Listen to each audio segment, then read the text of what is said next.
Muy buenas noches. En esta oportunidad vamos a hablar sobre el análisis realizado para la empresa Acerías Paz del Río, el análisis financiero a sus estados financieros con corte al 31 de diciembre de 2019 y 31 de diciembre del 2020. Los integrantes de este equipo son Caterina Bustamante, quien les habla, Luisa Fernanda Pérez, Lady Joana Perilla y Jinsi Melina García. Gracias. Vamos a hablar acerca de la empresa. Acerías Paz del Río es una sociedad anónima creada en el año 1948, es de nacionalidad colombiana, se dedica a producir, transformar, a comercializar y distribuir materias primas para la industria siderúrgica y sus derivados. Tiene operaciones importantes de hierro, caliza y carbón. Es emisor de valores sometida al control exclusivo, ya que es vigilada por la Superintendencia Financiera de Colombia. Durante el año 2020, las actividades de producción se vieron reducidas en el mes de marzo y abril, pues esto, como todos sabemos, debido a la pandemia del COVID-19. Tiene una estructura corporativa o sus socios mayores y socios son Votorantim de Brasil, con una participación del 82% sobre las acciones ordinarias y el 100% sobre las acciones preferenciales, esto sin derecho al voto.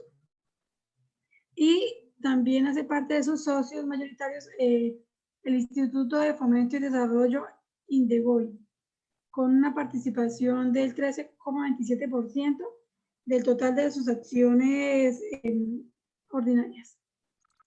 Colombia cuenta con 5 productores de acero largos, que son los más grandes del país. Entre ellos tenemos Acerías Paz del Río, tenemos a Diaco, Sidenal, Sidot y Ternium Colombia, quienes representan el 100% de la producción nacional en siderúrgica.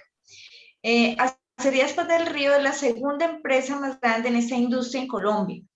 A través de la historia, el hierro ha sido indispensable para las estructuras de construcción, fabricación de automóviles y todo tipo de herramientas, lo que ha permitido a la empresa a través del tiempo crecer, aunque en los últimos años se ha registrado una importante pérdida en su utilidad neta. A pesar de eso, hoy sigue consolidándose como una de las empresas más grandes y la que genera más empleo. Bueno, aquí a continuación vamos a presentar el informe de los estados financieros con respecto a con corte al 31 de diciembre del 2019 y 31 de diciembre del 2020. Tenemos conocimiento de que para el año 2020 los estados financieros estuvieron impactados significativamente debido a la pandemia. También tenemos el estado de resultado integral y el estado de cambios en el patrimonio. Continuamos con el análisis vertical del activo. Aquí podemos identificar que para el año 2019 las cuentas comerciales por cobrar tuvieron un aumento, y esto pues es importante porque el activo pues aumentó, y en el tema de la propiedad, planta y equipo disminuyó significativamente. De estar en un 71% en el 2019 pasó a estar en un 68% en el 2020. Vamos ahora en el pasivo. En el pasivo, lo más relevante son las cuentas comerciales, que después de estar en un 33% en el 2019, pasó a estar en un 20% en 2020. Esto quiere decir que las deudas a los proveedores y a las personas pues, que se les deben las obligaciones por pagar disminuyeron, y las obligaciones financieras aumentaron. De estar en el 2019 un 12%, disminuyeron a un 26%. En el patrimonio vemos que el capital emitido en el 2019 estuvo en el 47% y disminuyó hacia el 2020 a un 45%. Lo mismo pasó con la prima de emisión, y las reservas aumentaron un 1%, y una variación negativa en otros temas de patrimonio que en el análisis horizontal lo vamos a identificar. Bueno, aquí a continuación tenemos el análisis horizontal. los estados de la situación financiera de la empresa, podemos ver claramente que tuvo una variación favorable con respecto al activo, con respecto al año 2019 al 2020, ya que vemos que aumentó un 11,9%, y que el pasivo también tuvo un aumento del 1,2% entre año y año.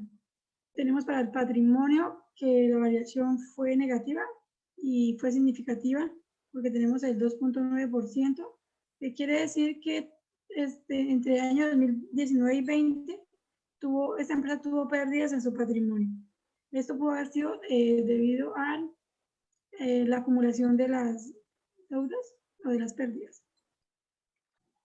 Bueno, a continuación hablaremos sobre el análisis al estado de resultados. Iniciamos con el análisis vertical, en donde podemos ver que las cuentas más representativas, tanto para el año 2019 como para el 2020, son los costos de ventas. Tenemos para el 2019 que los costos de ventas representaron el 97% de los ingresos y para el 2020 el 91,42%. Aquí podemos observar una leve disminución de esta cuenta, sin embargo, es un porcentaje importante que puede llegar a afectar los márgenes de utilidad de la compañía. Por otro lado, vemos que los costos financieros disminuyeron del 10,77% al 8% en el 2020 y que la pérdida neta pasó del 8,81% en el 2019 al 4,48%, teniendo una reducción significativa. Sin embargo, se mantuvo en pérdidas en el año 2020. En el análisis horizontal del estado de resultados, tenemos que la utilidad bruta creció en un 196,20%, esto en razón al aumento de sus ingresos por ventas. Por otro lado, tenemos que la pérdida en actividades de operación disminuyó en un 121,45%, lo que traduce que para el 2019 se tuvo pérdida operacional y para el 2020 se tuvo una ganancia operacional. Esto hace que la pérdida antes de impuesto haya disminuido en un 54,07% y que la pérdida neta de la compañía para el 2020 haya disminuido en un 46,50%. Aunque la pérdida disminuyó porque en el 2020 tuvieron mejores resultados respecto del año 2019, sigue dando resultados negativos. Vamos a hablar a continuación de los indicadores financieros. Continuamos con el indicador financiero de liquidez. Este indicador nos muestra que por cada peso que se debe, la empresa no tiene para responder, estarían pues en cierto modo ilíquidos, porque por cada peso que deben no cuentan con un peso para cumplir sus obligaciones. Aquí vemos que la rentabilidad antes de impuesto es más significativa en el año 2020 que en el 2019. Creció un poco, pero pues no fue tan buena pues la rentabilidad. Y aquí vemos lo mismo, aumentó un poco en el 2020, pero pues sube en un 4%. Fue un poco más rentable en el 2020 que en 2019, pero pues no es mucha pues la diferencia entre año y año. Por otro lado, tenemos los indicadores de eficiencia que nos muestran que los inventarios tuvieron una rotación mayor en el año 2020 respecto del 2019, que la rotación de cartera disminuyó en el 2020, igualmente respecto del 2019, y en la rotación de proveedores sí hubo una variación significativa en donde vemos que para el 2019 se pagaron 2,73 veces a los proveedores y en el 2020 se pagaron 4,63 veces a los proveedores. Esto quiere decir que en el 2019 se hicieron pagos en cada 132 días y en el 2020 se hicieron pagos cada 78 días. Por otro lado, la eficiencia en los activos nos muestra que por cada peso invertido en el activo fijo, para el caso, se tuvo una ganancia de 0,58 pesos en el 2019 y de 0,64 pesos en el 2020. De la misma manera, por cada peso invertido en los activos totales, se tuvo una ganancia de 0,46 pesos y en el 2020 del 0,49%. Aunque hubo un aumento en este indicador, es un indicador desfavorable para la compañía. Asimismo, tenemos el indicador de endeudamiento. Tenemos la razón de endeudamiento por un lado, que nos muestra que para el 2019 la compañía tenía comprometido el 46% de sus activos financiados por deudas o por pasivos, y que para el 2020 creció en prácticamente un 1%, aumentando su nivel de endeudamiento.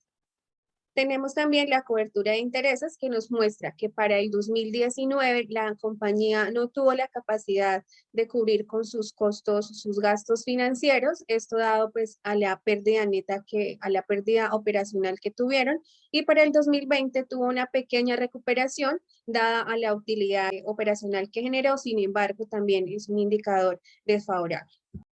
Bueno, y pues en cuanto a nuestra recomendación de inversión, llegamos a la conclusión, de acuerdo pues a todo lo que hemos explicado en esta presentación, no es recomendable invertir en esta empresa por varias razones.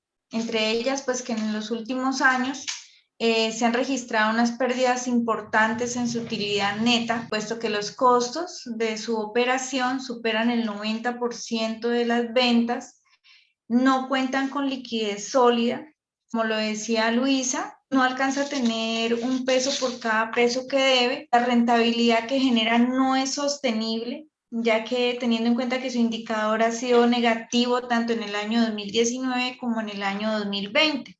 Entonces, no es recomendable invertir ni a corto plazo ni a largo plazo en esta empresa. También es importante resaltar que la empresa se encuentra ilíquida, no tiene capacidad de endeudamiento en este momento como para financiarse a través de entidades financieras. Esa fue nuestra recomendación final. Muchas gracias.